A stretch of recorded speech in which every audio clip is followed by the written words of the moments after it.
സംഗമം അടിപൊളിയായി ഇവിടെ നടക്കുകയാണ്. ഞാനിപ്പോൾ നിൽക്കുന്നത് കലോത്സവത്തിൻ്റെ പ്രധാന വേദിക്ക് മുന്നിലാണ്. ഇവിടെ സംഘനൃത്തം പുരോഗമിച്ചുകൊണ്ടിരിക്കുന്നു.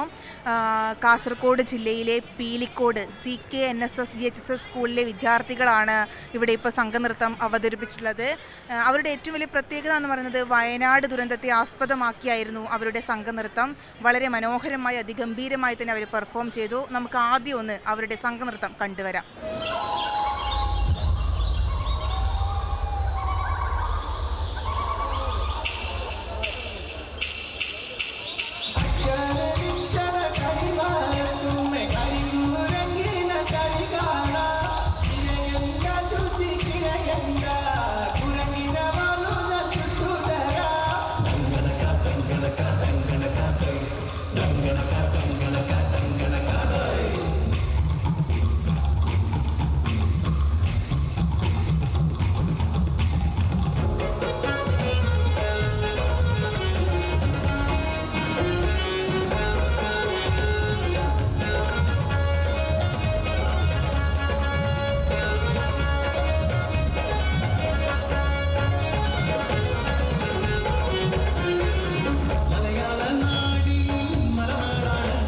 എങ്ങനെയുണ്ടായിരുന്നു കളിച്ചപ്പോൾ? നമ്മളെ മാക്സിമം എടുത്ത് നമ്മൾ കളിച്ചിട്ടുണ്ട്. നന്നായി ചെയ്യാൻ പറ്റിയെന്നാണ് വിശ്വാസമുള്ളത്. വയനാടായിരുന്നു ടീം ഉണ്ടായിരുന്നത്. അപ്പോൾ വയനാടിന് വേണ്ടി അത്രയൊക്കെ കളിക്കാൻ പറ്റിയത് ഒരുപാട് സന്തോഷം. പ്രാക്ടീസ് ചെയ്തതുപോലെ തന്നെ ചെയ്യാൻ പറ്റിയെന്ന് തോന്നുന്നുണ്ടോ? അതിനെക്കാട്ടി മികച്ച ചെയ്താവും. ശരി.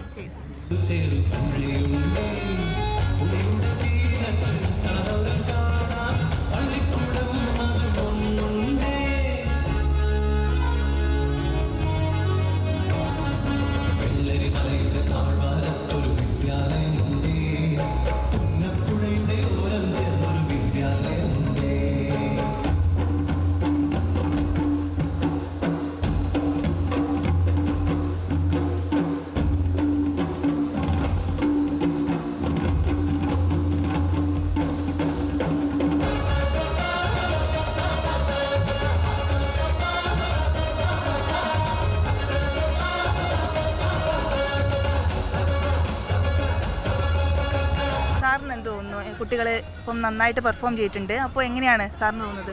ഇത്രയും വലിയ വേദിയിൽ ഇവർക്ക് ഇങ്ങനെ കളിക്കാൻ പറ്റിയത് തന്നെ വലിയ ഭാഗ്യമായിട്ടാണ് കാണുന്നത്. സംസ്ഥാന കലോത്സവത്തിൻ്റെ അതും 1-ാം നമ്പർ വേദിയിൽ സംഘനൃത്തം എന്ന് പറഞ്ഞത് വളരെ ഗ്ലാമറായിട്ടൊരു ഐറ്റമാണ്. ആ ഐറ്റം ഇത്ര വേറിട്ട രീതിയിൽ ചെയ്യാൻ പറ്റിയതിൽ വളരെയധികം സന്തോഷമുണ്ട്.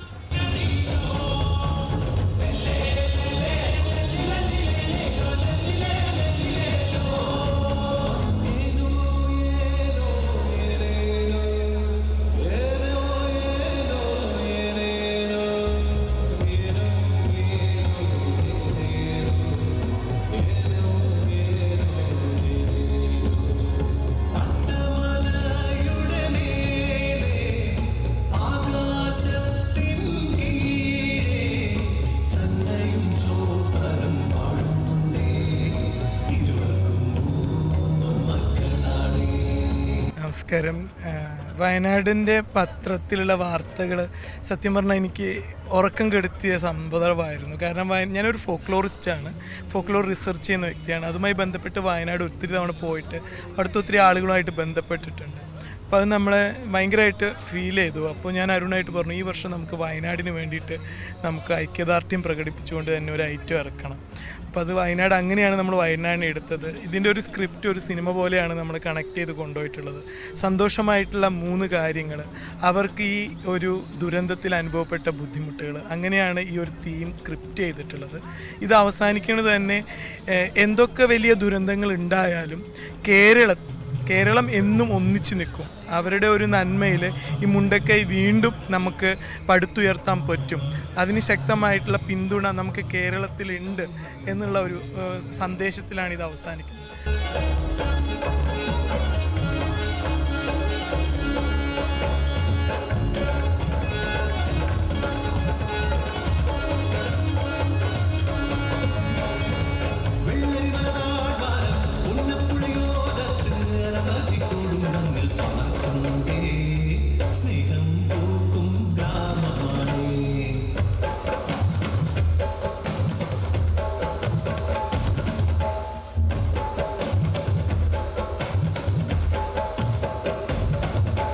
വയനാടിൻ്റെ പണിയ വിഭാഗത്തിലെ 2 പാട്ടുകളിൻ്റെ ലിറിക്സ് നമ്മളിതിൽ ആഡ് ചെയ്തിട്ടുണ്ട്. അത് ആ പണിയ വിഭാഗത്തിലുള്ള വ്യക്തികളോടുള്ള ഞങ്ങളുടെ ഐക്യദാർഢ്യമാണ്. അതുപോലെ തന്നെ നമ്മളുടെ ദുരന്തത്തിൽ ഏറ്റവും അധികം കണ്ണ് നനച്ച ഒരു സംഭവം ഉണ്ടായിരുന്നു. ഒരു മുത്തശ്ശി മീഡിയയോട് പറയുന്നത്, അവർ പോകുന്ന വഴിയിൽ ഒരു ആനയെ കാണുകയും ആനയുടെ കാലിനടിയിൽ കിടന്നുറങ്ങുകയും ചെയ്യുന്ന ആ ഡയലോഗ് ഞങ്ങൾ അതുപോലെ തന്നെ ഇതിൽ റിക്രിയേറ്റ് ചെയ്തിട്ടുണ്ട്. കാരണം അതെന്നും മലയാളികളുടെ മനസ്സിൽ തങ്ങി നിൽക്കുന്ന ഒരു ഇൻസിഡൻ്റാണ്. അത് ഈ വേദിയിൽ ഈ വരുന്ന ആളുകൾ ഇന്നിവിടെ റിമെമ്പർ ചെയ്യാനും വയനാടിന് അവർക്ക് ചെയ്യാൻ പറ്റുന്ന കാര്യങ്ങൾ ചെയ്യാനും വേണ്ടിയിട്ടും കൂടിയാണ് നമ്മളത് ആഡ് ചെയ്തിട്ടുള്ളത്.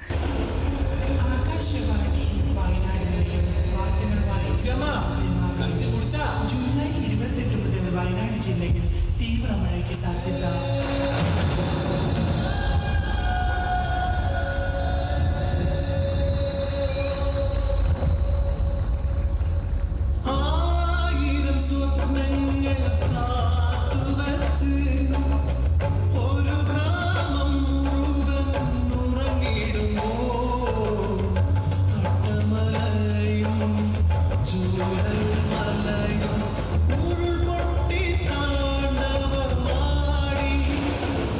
ഇവർ സബ് ജില്ലയും കഴിഞ്ഞിട്ടാണ് സ്റ്റേറ്റിലേക്ക് എത്തിയത്.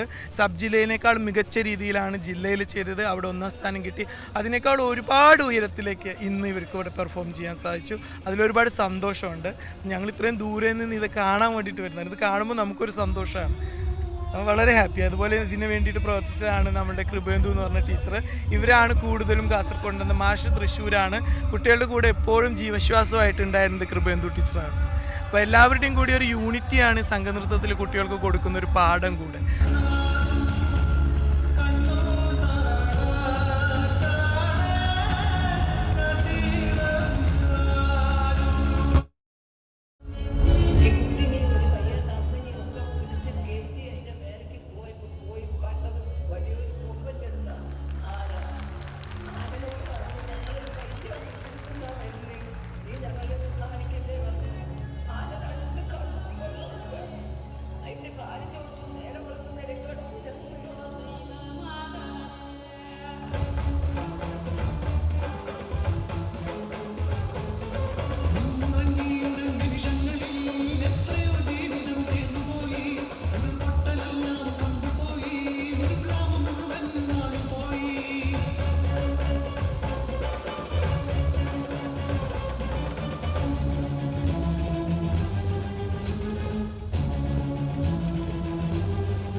നല്ലൊരു എക്സ്പീരിയൻസ് ആയിരുന്നു.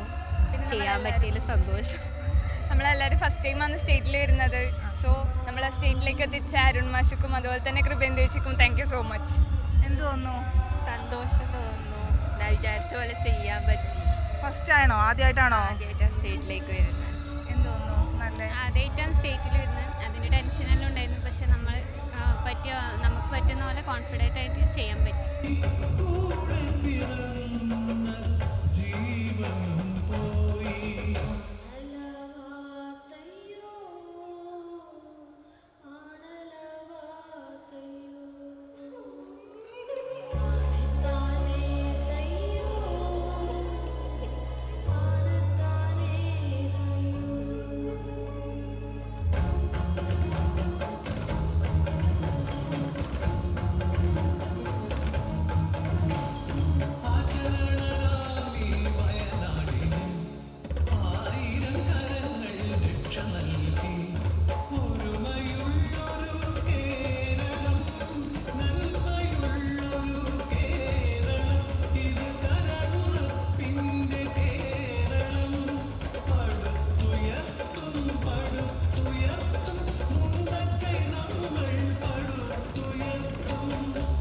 എല്ലാവരും തന്നെ അതിഗംഭീരമായി പെർഫോം ചെയ്തിട്ടുണ്ട്. അപ്പോൾ ഇവർക്ക് നല്ലൊരു വിജയം ഉണ്ടാകട്ടെ എന്ന് നമുക്ക് ആശംസിക്കാം.